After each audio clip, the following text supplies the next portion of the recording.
చూడండి, మనకి ఎగ్జామ్లో వచ్చే నానార్థాలు అంటే ఏమిటి? అసలు నానార్థాలు అంటే ఏంటి? ఒక్కసారి ఒక్కో పదానికి అనేక అర్థాలు అనేవి వస్తాయి. ఇక్కడ ఉదాహరణకి నారి ఇచ్చిండు. నారి అంటే అర్థము ఏంటి?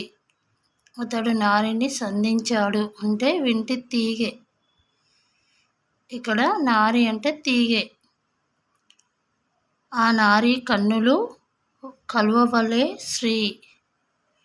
ఆ నారి కన్నులు కలువవలె ఉన్నాయి అంటుండు. ఇక్కడ ఆ నారి కన్నులు కలువవలె, ఇక్కడ నారి అనే పదము శ్రీగా పోలుస్తున్నాడు. ఇక్కడ రెండు వేరు వేరు అర్థాలు వస్తున్నాయి చూడండి. నారి అంటే తీగ అని అర్థము, ఇక్కడ నారి అంటే శ్రీ అని కూడా రెండుసార్లు ఒకే అర్థం అనేది ఇక్కడ వస్తుంది పదానికి. ఇవి నానార్థాలు.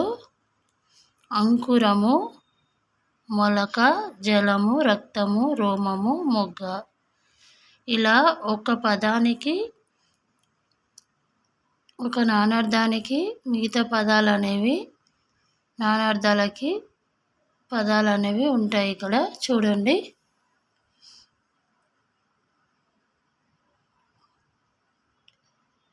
ఇంద్రుడు దేవేంద్రుడు, శ్రేష్ఠుడు ప్రభువు, శేషుడు. ఈనుడు సూర్యుడు, ప్రభువు, సంపన్నుడు, పోషకుడు, భర్త.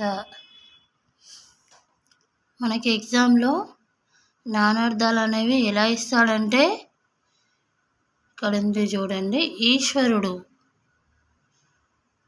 ప్రభువు, శివుడు, పరమాత్మ, ధనవంతుడు, మన్మధుడు, భర్త.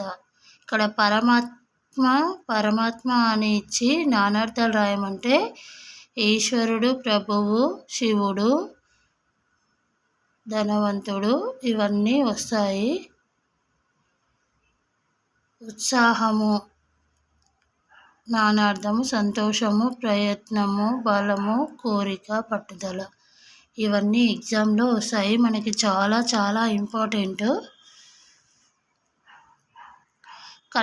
కన్ను అనే పదానికి అర్థము నేత్రము, బండి చక్రము, చెరకు, మున్నగు వాని కనపు కింది గుంట. ఇలా ఒకే పదానికి ఇన్ని అర్థాలు అనేవి ఉంటాయి నానార్థాలు.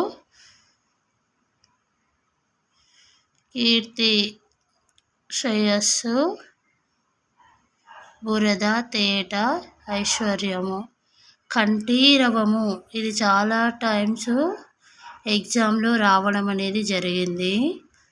సింహము, మదపు, టేనుగు, పావురము. ఈ నానార్థాలు అనేది ఎగ్జామ్లో అడగడం జరిగింది. చాలా ఇంపార్టెంట్ మనకి. ఇక్కడ చూస్తే కుండలి నానార్థము పాము, నెమలి, కుబేరుడు, తిప్పతీగ.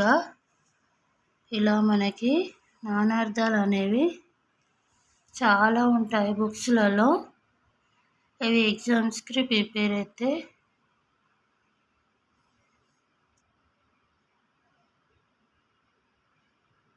ఎగ్జామ్లో మార్క్స్ అనేవి వస్తుంది. Okay friends.